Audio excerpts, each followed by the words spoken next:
Hey everyone, welcome back. It's Chelsea here, and this is video 2. So it's on attachment theory, and I'm just going to get right into it. So John Bowlby believed the critical time to establish attachments are formed from infancy and on. These attachments left an imprint on your subsequent relationships after that. Now, Mary Ainsworth was another psychologist who actually studied attachment with John Bowlby, but later on kind of ventured off onto her own. This is where she expanded attachment theory and did research on babies being left with strangers. If you have never had an opportunity to look into that research, it's pretty interesting, so definitely take a peek. Now, the relationship between a parent and child is based on attachment. It is specific aspect in that one-on-one relationship between the two. Now, a lot of people confuse bonding with attachment, and honestly, they are very similar, but I do see a bit of a difference. The difference here is that bonding hasn't been shown to predict a child's outcome. You can bond or connect with somebody very casually through lived or shared experiences, having something in common, or simply making friends in school. Whereas attachment is powerful in the social and emotional outcome of a child. Now, this attachment alone will decipher whether your child feels safe, secure, or protected. Now, I feel as though the connection with attachment between caregiver and child are much deeper just because you are connecting with that person from birth. So you tend to get that built up right away. Now, as an adult, you can look back on your own childhood and you can determine what type of attachments you have had with your parents. If it wasn't secure, it is a good place to start mentally in order to fix any problems that have carried on throughout your life. Starting from square one is the best answer, and answering any questions that you may have about yourself and why you act, ways, or behave. Now, understanding the connections within our lives, past, present, and future, will only help to aid in self-discovery and self-repair. There is a lot about our emotions and our experiences that play subconsciously in the background of our minds. So as we are growing up, we will in turn transfer over to our conscious as other similar experience trigger them or causes our behavior to kick in a way that it does.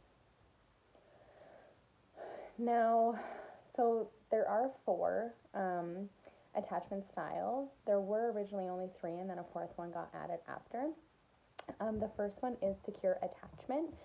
It is pretty well exactly how it sounds like. When a child is in distress, the caregiver responds in a loving, sensitive way that reassures the child that they are safe and they are loved and that they can be approached.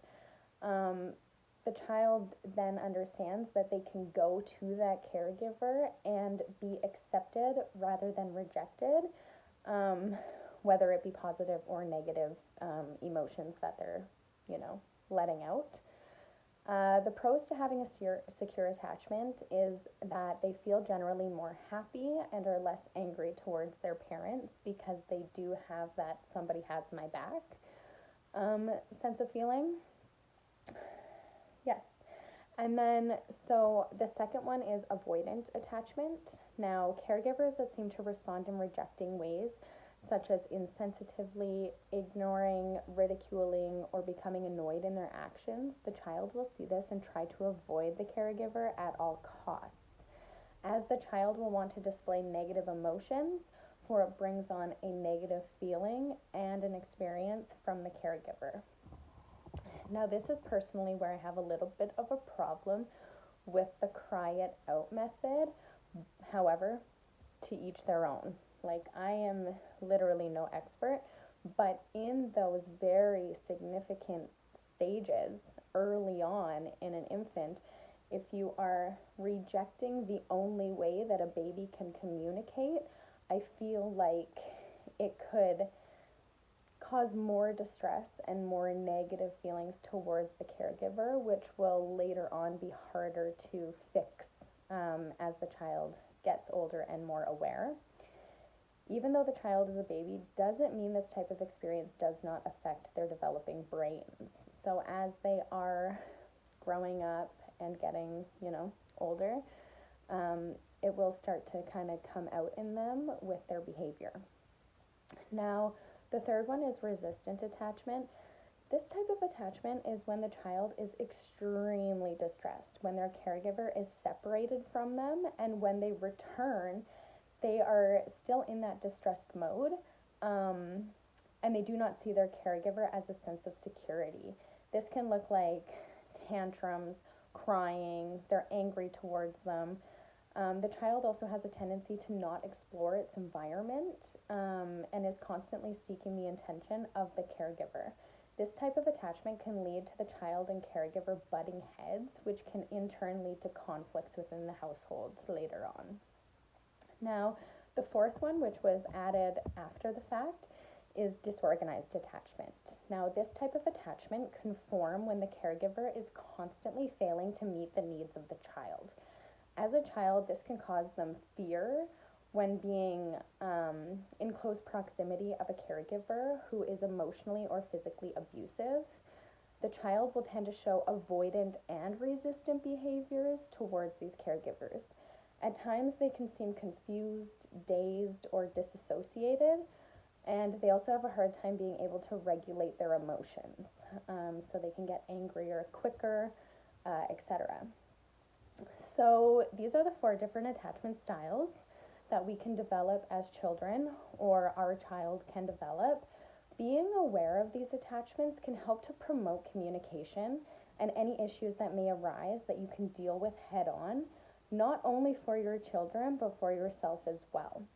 Now, my next video is going to be on how you can start to make certain steps within yourself to get to a secure attachment in the relationships that you have.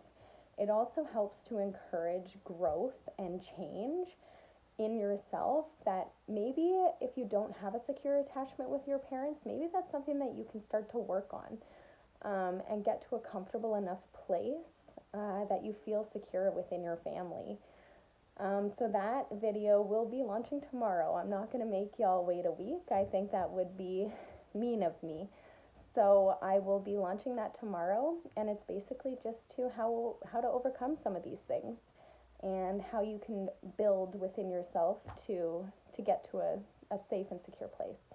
Awesome. Thank you so much again. Please hit subscribe, like me, share me, do whatever you like. But I'll see you tomorrow. Thank you so much. Bye.